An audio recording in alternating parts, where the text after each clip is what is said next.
How could my best friend frame me for her own scandal? It was my name on the post, my handle, my email, even my old watermark from a high school photography project. That's what made it so impossible to defend myself. It looked like I had done it. Like I had leaked the video that exposed everything, ruined someone's reputation, and left my best friend sobbing in the bathroom stall at school for 3 straight days. But I hadn't even known the video existed. Yet there I was, being called into the counselor's office, watching the vice principal hold up a printed screenshot of the video thumbnail as if it were a piece of stolen evidence from a crime scene. I remember sitting in the hard plastic chair, my heart pounding so loud I couldn't hear her words. The air felt thick. The room was too warm. We received an anonymous tip. The post was traced back to your school login credentials. I looked up numb. What are you saying? Across from me, Leela sat still, hands folded neatly in her lap. Her eyes were glassy, and her hair, which she always curled every morning before class, hung limp and undone. She wouldn't meet my gaze. When the counselor turned to her and asked, "Is there anyone you suspect might have done this?" Her answer was so soft I almost missed it. Amanda might if she had access to my files. The room went silent. My stomach dropped. The betrayal didn't feel sharp right away. It felt like stepping into a cold pool, slow, numbing. I turned to her, my best friend, the person who knew everything about me. My old passwords, the code to my locker, even the nickname my mom used for me when I was sick. We had slept in the same bed during sleepovers, cried through breakups together, laughed until we couldn't breathe watching dumb videos at 3 a.m. And now she was sitting across from me, saying I could have been the one to ruin her life. The counselor dismissed me early, suggesting we pause classes until this is resolved. Outside, the hallway spun. I sat against the lockers for almost 10 minutes, trying to breathe. Students passed by, whispering. A girl from my chemistry class gave me a long, sad look and said nothing. I walked home that day instead of taking the bus. Every step was heavy, the spring breeze biting at my face. The message was spreading like wildfire. Leela's private video had gone viral. Someone had cropped and cut the footage from a house party. It was just 2 minutes long, but enough to spark every rumor imaginable. I hadn't even been at that party. But my name was there, my digital fingerprints. Somehow they were everywhere. That night I scrolled through our old messages, me and Leela. 4 years of chats, videos, silly selfies. And then I found it. The last thing she'd sent before the whole storm started, it was a link, a private video upload. Can you test this? I want to see if it plays full screen. My heart stopped. I had opened it on my phone, just once. I never downloaded it, never shared it, but if someone accessed my device, I didn't sleep at all that night. By morning, the video had been deleted from all platforms. But the damage was done. The class group chat was split. Some believed me, most didn't. And Leela, she stopped answering my texts. Everything we had, every memory, every late-night whisper about college and growing old as neighbors with kids who called each other cousins, felt suddenly erased. I looked back at our last real photo together, taken at a cafe just 2 weeks before the scandal, our heads tilted together, coffee in hand, both of us smiling like nothing could ever go wrong. But something had, terribly. And the worst part? I still didn't know why. It hadn't started as anything extraordinary. The first time I met Leela, she was in the back of Mr. Davis's homeroom class, chewing the tip of her pen and scribbling in a sketchbook. 9th grade. September. I had just transferred from a charter school across town and barely knew anyone beyond a few kids from summer camp. The seat next to her was the only one left. As I slid in beside her, she glanced at me, eyes wide and curious, then tilted her notebook so I could see. It was a caricature of Mr. Davis as a hamster in a tweed suit. I laughed before I could stop myself. That was the beginning. By the end of the first week, we were walking home together every day. By the end of the month, we had memorized each other's favorite snacks, favorite songs, and biggest fears. Her fear was being invisible. Mine was losing people I loved. I remember how she whispered that into the darkness at a sleepover, our faces lit only by the flashlight app on her phone, as if speaking it aloud might make it go away. She was bold and chaotic, where I was calm and methodical. I planned my outfits a week in advance. She once wore 2 mismatched sneakers on purpose to start a trend. But somehow we clicked. We were good for each other, that's what everyone said. Teachers paired us for group work. Our parents started coordinating rides together. I can still hear her mom's voice calling out, "Amanda, stay for dinner, honey," from the kitchen, where the smell of garlic and frying onions meant homemade pasta night. High school passed in a montage of late-night study sessions, school plays, and inside jokes. We'd walk around the neighborhood talking about dreams, not crushes or parties, but real dreams. Leela wanted to move to LA, become famous. She said she didn't care how, modeling, acting, YouTube, reality shows. "I just want people to know my name," she told me once, staring at the stars on my bedroom ceiling. "Even if they don't like me. I just don't want to be forgotten." I didn't think much of it back then. She was always dramatic like that. I was the one who filmed her first video, a "What's in my bag" parody she made for a school project. We added silly background music, awkward jump cuts, and her over-the-top commentary. It was just for laughs, but the teacher showed it in class and everyone loved it. That was the first time I saw her glow like that. Like she was lit from the inside. Afterward, she started asking me to help her film other videos. Little things, storytime videos about her childhood, tutorials on how she did her eyeliner, fake, day in the life, vlogs. She never posted them. Just kept them in a folder on her laptop, labeled, Hue2R. No one's ready for me yet. She'd joke. By junior year she had a ring light and a decent camera, bought secondhand from a girl in the senior class. I helped her set up backdrops in her bedroom using bedsheets and thumbtacks. I held the camera while she tried on thrifted outfits and talked to an invisible audience. It was fun, our secret world. Something just for us. I never thought it could be dangerous. We promised each other we'd never let fame come between us. Not that she was famous, not yet, but she had dreams and I was her only crew. We joked that I'd be her manager one day. Or maybe write her biography after she won her first award. We'll always be this close. She told me one night after filming a fake audition tape for a teen drama, "Even when I'm famous, especially when you're famous," I'd said. I meant it. That year, she got more serious. She started editing late into the night, learning transitions, how to crop audio, add sound effects. She even made a private channel, not public, just something she shared with a few trusted people. I was the first subscriber. There were maybe 10 videos total, nothing scandalous, mostly silly, but still, I knew she was testing the waters. I remember the day she filmed the video that would later become the source of everything. It was a sunny Saturday in spring. We had just finished watching a movie at my house, and she mentioned she was heading to Jamie's party later that evening. I wasn't invited, not because people disliked me, just because I wasn't the party type. Leela offered to sneak me in, but I waved her off. "Text me if anything weird happens," I said. "Or if you need an escape." She kissed me on the cheek, a habit she picked up sometime sophomore year, and danced out the door with a laugh. That was the last peaceful day we had, because what she brought back from that party, or rather what she recorded, changed everything. But I didn't know that yet. I was just her best friend. The one she trusted with everything, the one who would soon take the fall. It was during one of those quiet afternoons, a lazy Sunday with rain tapping the windows and nothing but background music humming from my laptop, that Leela finally told me the truth about what she wanted. We were lying on the floor of her room, our backs cushioned by bean bags and old pillows, surrounded by snack wrappers and piles of notebooks she used to plan her videos. I was half asleep when she said it. "I want people to talk about me, like really talk." I turned to her, blinking. "You mean like gossip?" She shook her head, her dark curls bouncing lightly. "No, I mean I want people to care about what I do, even if it's stupid or small, even if they don't know me. I want to be unforgettable." She said it like it was a confession, and maybe it was. I asked her where this was coming from. She shrugged, not meeting my eyes.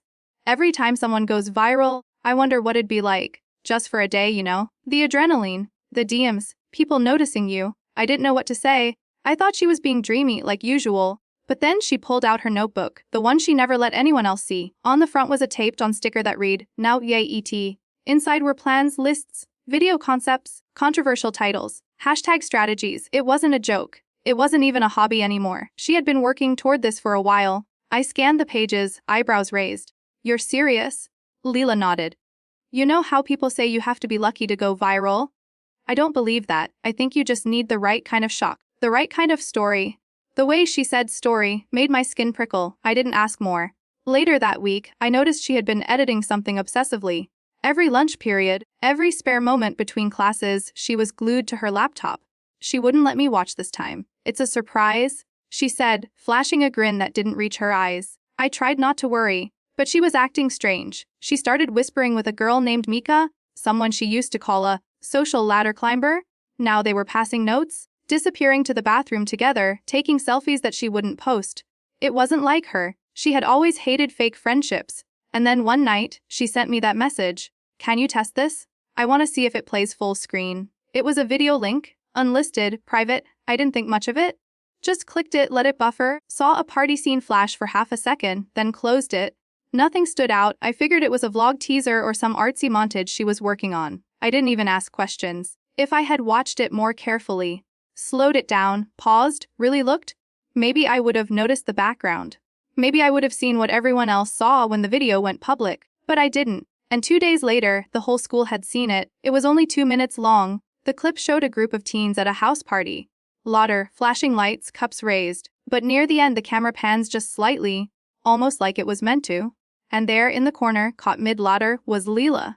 Sitting on a couch, pressed up against Jamie Mendoza, his hand brushing her thigh. They were close, too close, and judging by Jamie's reputation and the fact he had a girlfriend at the time, it wasn't innocent.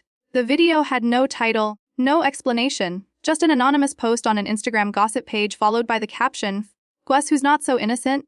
Within hours it was everywhere. Jamie denied everything, said it was taken out of context, that it was just shadows or bad angles. But Leela didn't say a word. She didn't defend herself, she didn't post anything. She just disappeared from school for 3 days. And when she came back, she was different. She walked with her head down, didn't wear makeup, barely spoke. People whispered when she passed.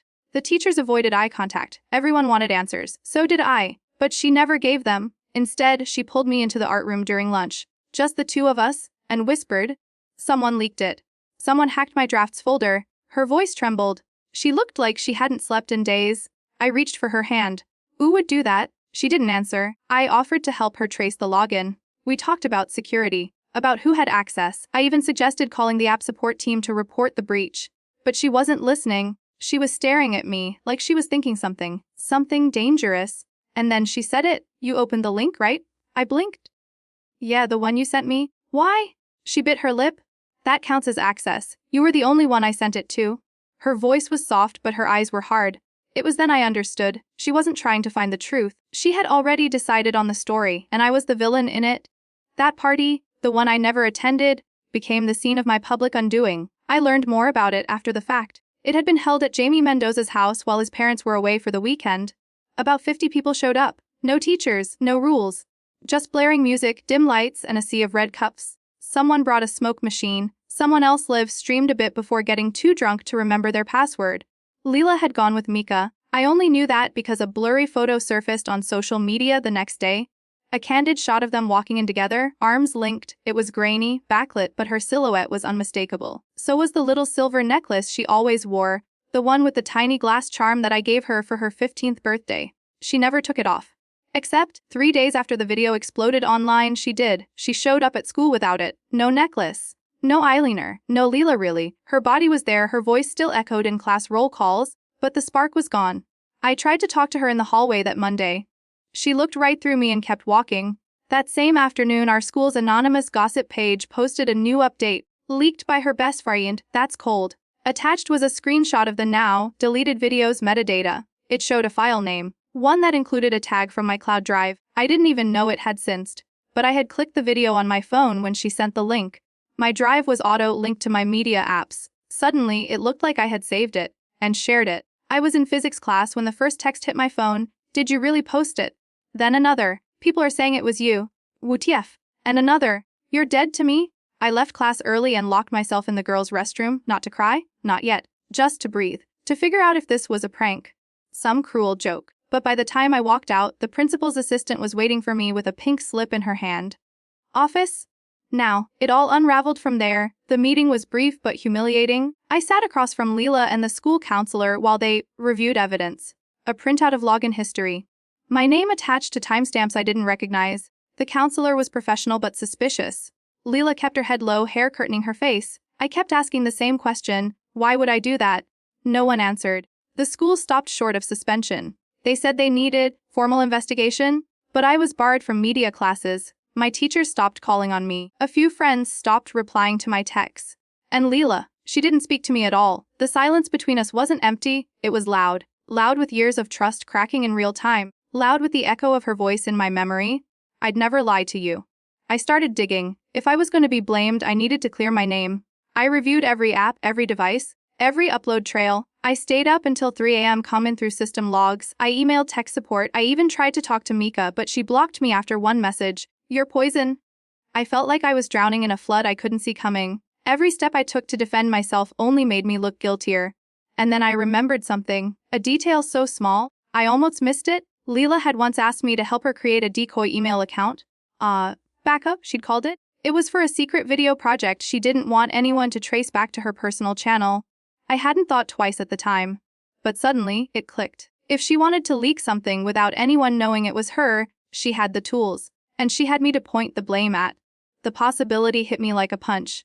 I didn't want to believe it. I really didn't. Leela was my best friend. We had made birthday cards for each other every year. We had matching hoodies with our inside joke printed on the sleeve. She once biked 5 miles to bring me soup when I was sick. Could she really do this? Could she really let me take the fall? For days I walked around school like a ghost. People stared. Whispers followed me like shadows. Someone scratched BACK onto my locker. The janitor painted over it. Then it reappeared 2 days later in black marker. And Leela, she wore sunglasses to school. She started talking to Mika's crowd, the kids who threw parties and got away with cheating on tests. She smiled in photos again. But not the old smile. It was different now. Sharper, defensive. I realized then that something had changed in her too. She wasn't trying to punish me. Not really. She was trying to survive her own mistake. I just happened to be in the way. The video was gone, but the memory of it had embedded itself into every hallway, every whisper, every sideways glance. Even though the account that uploaded it had vanished, the impact remained. Like a fire that had burned through the walls but left the smoke soaked into the ceiling tiles. People stopped asking if I did it. Most had already decided. That's the thing about scandal. The first name you hear becomes the truth, even if it isn't. For a while, I kept trying to reach Leela, texting her, calling her, stopping by her locker even when it was clear she was taking a different route to avoid me. I wrote her a letter. 2 pages, handwritten, begging her to talk to me, to remember everything we'd shared. I left it in her bag one day during class. She never mentioned it. And slowly, something inside me began to break. It wasn't just the accusations or the isolation. It was the loss of her. The way she disappeared behind the accusation, like the version of Leela I knew had been scrubbed away and replaced with a stranger. Weeks passed. One afternoon I found myself in the library hiding between the tall non-fiction stacks, just trying to breathe. That's when Savannah, a girl from our history class, sat down across from me. "I don't think you did it," she said softly. It was the first kind thing anyone had said in days. She told me how she'd overheard Mika bragging in the bathroom, something about how Leela's plan worked, and how the never know. Savannah didn't have proof, but it gave me a trail. That night I stayed up tracing old usernames. I remembered that decoy email account, the one Leela and I had set up on her laptop. She'd made me type the password while she read it aloud, the name of her old dog and the numbers from our street address. I tried it again on my own. It worked. What I found made my breath catch. There were draft uploads on the connected video platform. 3 videos. One of them was the party clip, dated 5 days before it went public. The metadata showed it had been edited on her laptop, not mine. The file name, Risky Cut Female. It had been labeled, curated, prepared. I sat there, hands trembling, staring at the screen as the pieces fell into place. She had made it, she had uploaded it, and she had framed me. My chest ached, not with anger but with grief, because now I knew the betrayal wasn't a sudden knife. It had been slow, deliberate. She had chosen it. I didn't sleep that night. I saved the files, took screenshots, backed everything up 3 ways.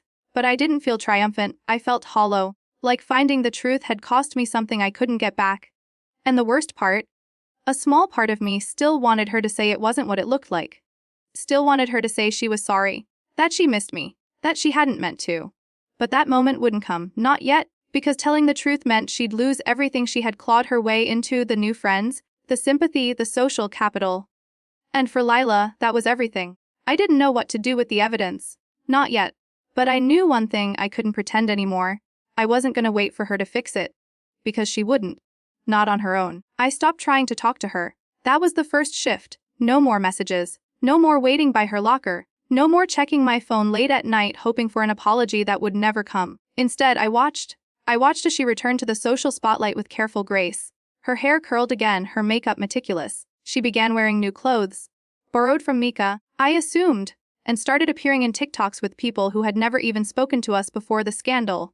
The rumors had morphed by then. I wasn't just the girl who leaked the video. I was the jealous friend, the one who wanted Jamie for herself, the one who was always a little too quiet. They added stories, spun fiction from thin air. Once I passed by a group of juniors in the stairwell and heard one whisper, "She's the reason Leela almost dropped out." It was like watching someone rewrite the story of your life while you stood outside the window, powerless to stop them. I spent more time in the library, more time in empty classrooms at lunch. Savannah would occasionally sit with me, offering quiet solidarity.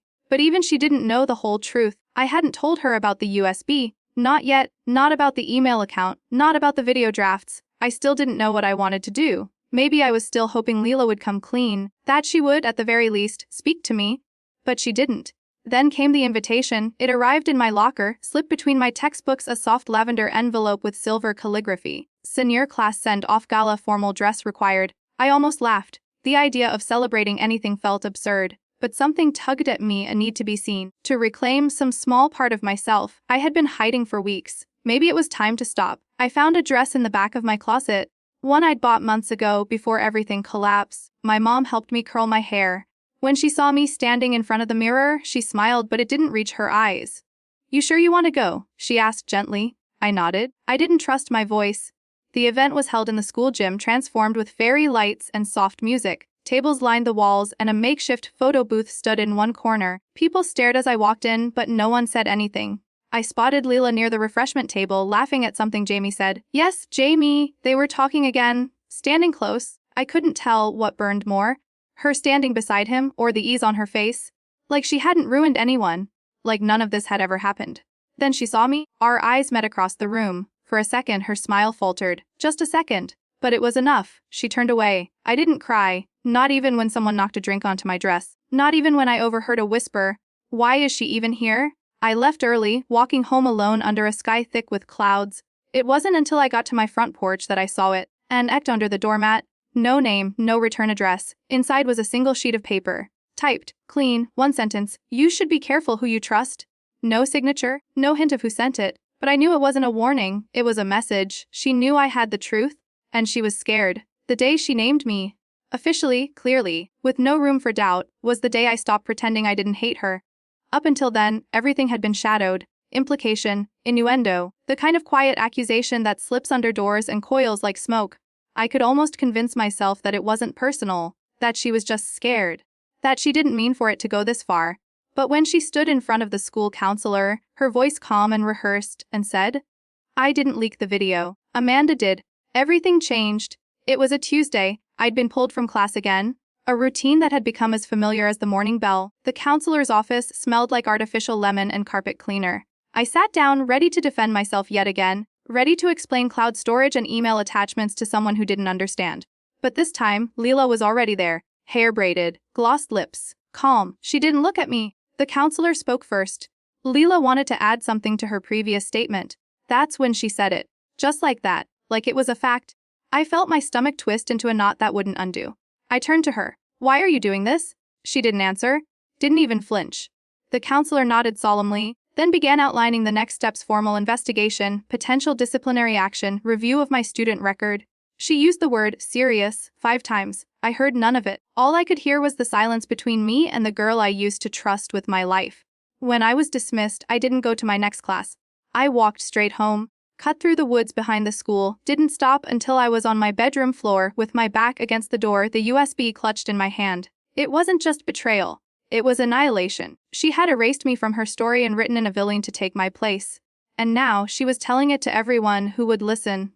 That night, I played the video again. Not the leaked one, the draft, the original version still on the USB. The metadata was clear, the audio file, the edits, all linked to her machine, her IP address. She had filmed it. She had trimmed it. She had posted it. And I had the proof. The next day, I printed it all, every log, every screenshot. I placed it in a folder and carried it to school. I didn't tell anyone. Didn't ask advice. Just waited. I waited until Leela was alone in the hallway, right before last period by the trophy case near the old music room. No one else around. I stepped in front of her, holding the folder. "We need to talk." She flinched, just a flicker, but recovered fast. "There's nothing to say." I held out the folder. "There's everything to say." She didn't take it, so I opened it. Showed her the documents. The video timestamp. The editing logs. The file path that led to her laptop. Not mine. I watched her face as she skimmed the pages. At first she was still, then her hand started to tremble. "You planned this," I said quietly. "You used me as a shield. And when it worked, you just left me there." Leela looked up at me, and then, for the first time since it all began, she broke. Her shoulders sagged, her jaw clenched. She looked tired, not angry, not manipulative, just exhausted. "I didn't know it would go that far," she whispered. "That's not true," I said. "You did. You just didn't think I'd fight back." She didn't argue. Instead, she asked, "What are you going to do?" Her voice was small, almost afraid. I stared at her for a long moment. Then I closed the folder. "I don't know yet," and I walked away. For the first time in weeks, the weight on my chest felt lighter, not gone, but movable, because now I knew I wasn't the villain, and she wasn't innocent. We were both just girls caught in the wreckage of a lie that had spiraled too far. Only difference was, I didn't build it. I didn't go public right away. I thought I would.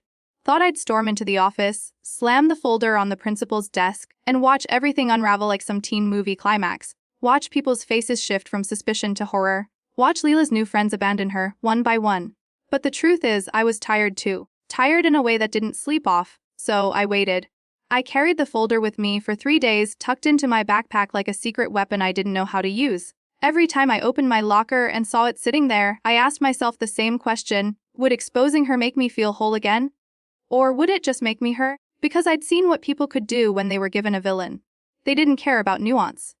About context, they just wanted a name to shout. A target to tear down. Leela had been my best friend. We had grown up together, not in years but in all the ways that matter. I knew the look on her face when she was lying. I knew the way she twisted her bracelet when she was anxious. I knew that under all her sharp ambition was a girl who feared fading into the background so badly, she'd do anything to keep the spotlight, even destroy someone she loved. So I waited. I watched her from a distance. She looked cracked. Not visibly. Not to anyone else. But I could see it. The way her smile faltered at the edges, the way she avoided eye contact in class.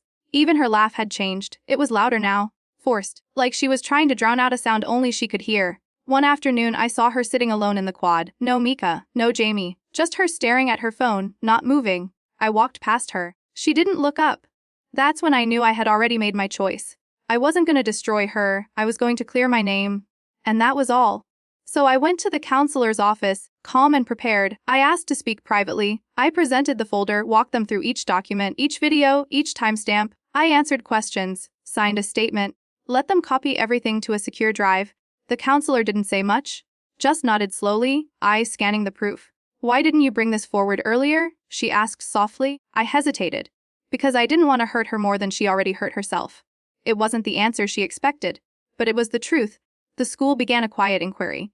Not loud, not dramatic, no school-wide announcements. But things began to shift. Teachers looked at me differently. A few students, the quieter ones, started sitting next to me again. Savannah smiled when we passed in the halls, and Leela, she never said a word. She kept her distance. Until one afternoon a week later she left something in my locker. It was a small envelope. Inside the silver glass necklace I gave her on her 15th birthday. No note, just the necklace. I held it in my hand for a long time, and then I closed my locker. I didn't wear it again. Some things aren't meant to be taken back. Some things are better left as reminders of what we had and what we lost. Senior year ended with a whimper. No dramatic goodbye, no final confrontation in the hallway, no teary reunion where truths were confessed and everything was fixed. It was just a slow drift into summer, the kind that feels warm on the outside but cold somewhere deep inside your chest. Graduation came and went. I walked the stage, shook hands, posed for pictures I didn't really want.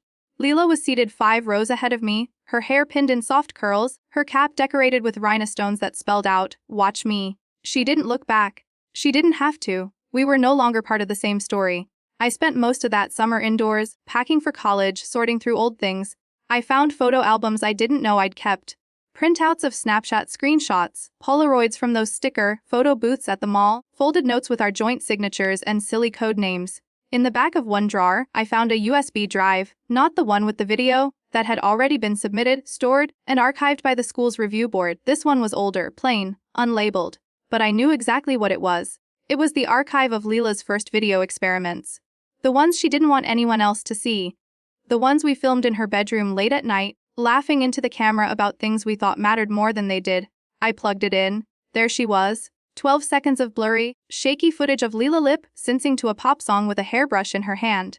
She flubbed the lyrics, made a face, collapsed into giggles, and then looked straight into the camera. "Amanda," she whispered. "If I ever get famous, delete this, okay?" She winked. I smiled, but it was the sad kind, the kind that remembers. Because we really were just kids back then. And somewhere along the way, that softness got swallowed by something neither of us saw coming.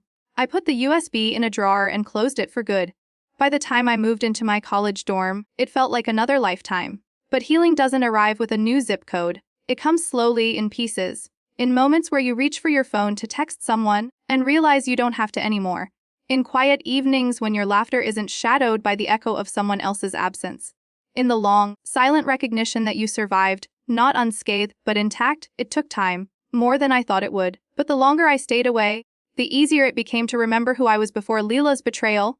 The parts of me that weren't defined by what she did.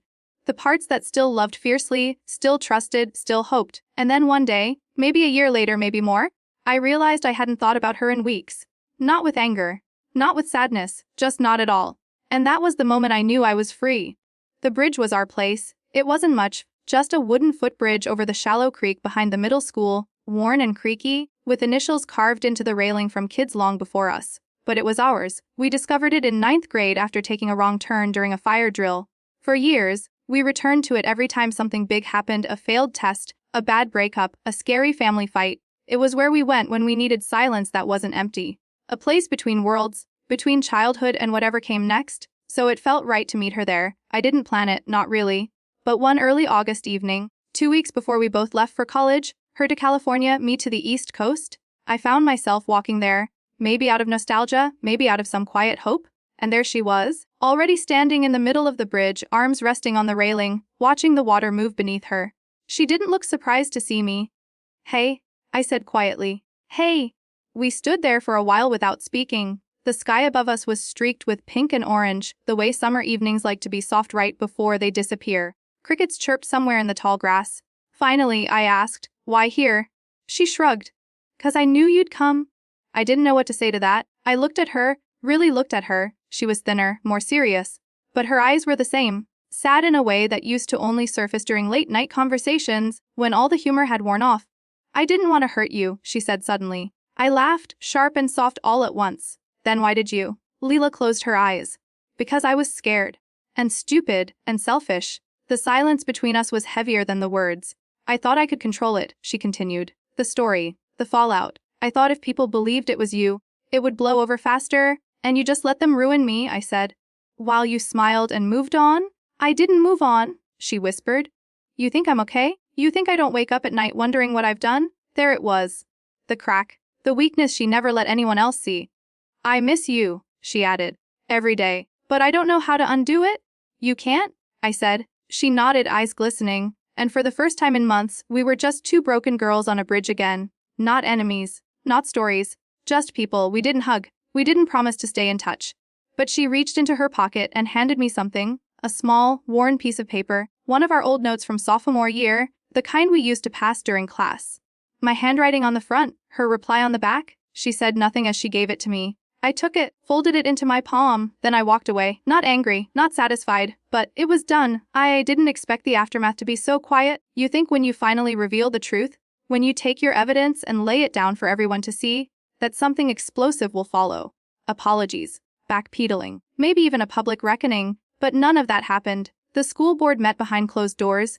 The counselor called me in to confirm some final details. A letter was added to Leela's file. A few teachers pulled me aside to say they were sorry for the way things had gone. But Leela, she never denied it, and she never apologized. Not publicly. She didn't have to. By then, the senior year clock had run out. Everyone was too focused on college dorm lists and graduation parties to care about old scandals. It was easier for people to let the story fade into the noise. Still, some things changed. A few classmates, the ones who hadn't spoken to me in months, began to nod at me in the hallways again. One even whispered, "I always thought something was off." But I didn't feel vindicated. It didn't give me closure. Not the way I thought it would. The only moment that felt real came a week before move-out day. Leela's mother, a tall woman with the same eyes as her daughter, showed up at the grocery store where I worked part-time. She didn't buy anything, just walked up to the customer service counter and asked to speak with me. I was stunned. I hadn't seen her since before the scandal broke. She didn't waste time. "I'm not here to defend her," she said. "I know what she did." I stared, unsure what to say. She sighed and looked down. "She's not as strong as she pretends to be. She's scared. Of being left behind. Of being ordinary." Her voice softened. "You were her compass. And when she lost you, she panicked." I felt something pinch in my chest. Not pity, but a kind of ache. "She doesn't know how to say sorry," her mom continued. "But she's sorry. I promise you, she is." Then she handed me a small envelope. Inside, a check for the cost of the camera equipment I'd lost access to when I was pulled from the school's media club. And a note. It wasn't signed. Just 3 words, printed in block letters. "I was doao." I didn't cry, but I didn't smile either. I took the note and the check and thanked her. She nodded, then turned and walked away. No big scene, no last-minute reconciliation. Just a quiet moment in the middle of a mundane day, one that felt more real than all the drama that had come before. That evening, I tucked the note away with the old photos and memories I hadn't quite figured out how to let go of. Some people grieve losses with tears. I grieved with silence. And eventually, that silence started to feel like peace. College felt like another planet. No one knew me there. No one whispered when I walked into a room. No one had seen the video or heard the rumors or questioned my loyalty because of something I hadn't done. I arrived with my past folded neatly into a box I didn't plan to open. I chose a small dorm room on the quieter end of campus. My roommate Tasha was easygoing, a biology major with a messy bun and a love for frogs. She didn't ask too many questions, just smiled and said, "Cool necklace," when she saw the old glass charm I now kept on my bulletin board instead of wearing. There were nights I couldn't sleep. When the shadows on the ceiling looked too much like the ones in Lila's video, when the memories came back uninvited. But there were also mornings that felt brand new. Mornings when I woke up and didn't think of her at all. Classes kept me busy. I joined the student film club. Quietly, cautiously, but I didn't tell them about high school. I didn't talk about the years I spent behind a camera helping someone else chase a dream. I just listened, learned, and started over. I remember the first time I laughed, really laughed, after everything. It was late September. Tasha had accidentally microwaved a metal spoon and nearly set off the fire alarm. We ended up outside in our pajamas, huddled in the cool night air, eating ice cream with forks and talking about everything except our pasts. It wasn't some grand moment of healing, but it was real. One evening, while reorganizing my desk, I found the old printed photos again. Me and Leela in a photo booth wearing plastic tiaras and making dumb faces. I stared at them for a while, then flipped them over. On the back of one was a message I'd forgotten. She wrote, "Best friends for life." Or longer. I didn't cry, I just smiled. Because I knew now, not all promises are meant to last. Some friendships aren't forever, and that's okay. We were what we needed to be, for a time. And then we changed. I didn't hate her anymore. Not really. I didn't want revenge or justice or some movie perfect ending. I just wanted distance. And, slowly, I was finding it. 2 winters later, I saw her name in a headline. I was waiting for a connecting flight home, scrolling through my phone in a plastic airport chair, when it appeared on my screen. Rising influencer Lila Ramos scores brand deal after viral makeup review. I stared at the headline for a long time. It was her, same eyes, same sly smile, but sharper now, polished, professional. The article called her charming and fearless, praised her resilience in the face of early controversy. I clicked out of it. I didn't want to know what narrative she'd built to replace the truth. I'd already lived the real one. That night, alone in my dorm room after the flight, I pulled out the shoebox where I kept all the remnants of that chapter. The necklace, the USB, the old notes. I opened the lid, sat with it for a while, and then I packed it all into a mailing envelope. No note, no return address, just a label with her name and old P.O. box I knew she still used. It wasn't about revenge. It was about weight, and the need to set some of it down. I never found out if she opened it, I never asked. Some endings don't need closure to be complete. Spring came early that year. I walked more, talked more, let new people in. I found friends who didn't make me feel like I was a character in someone else's story. Friends who didn't need secrets to bond, who didn't compete for attention or keep tallies of favors. And one day I told someone new the story. Not all of it, just the truth I could share. I didn't cry when I told it. I didn't shake, I just told it, and afterward I felt lighter. As if by speaking it aloud I had reclaimed it. It no longer owned me, it was just a story, a painful one. But mine. These were stories that show the limits of friendship. That even the closest bond can be shattered by fear, by ambition, by the terrifying silence of betrayal. Leela wasn't a monster. She was a girl who got scared and made a terrible choice. And I was a girl who loved her too much to see it coming. But love, without truth, becomes a cage. If you've ever been burned by someone you trusted, you know forgiveness isn't forgetting. It's letting go of the idea that they'll fix it. It's choosing to heal anyway. If this story reminded you of someone in your life, or a moment when friendship crossed a line, leave a comment. Tell us what you learned or what you wish you had said, and don't forget to subscribe. There are more stories waiting.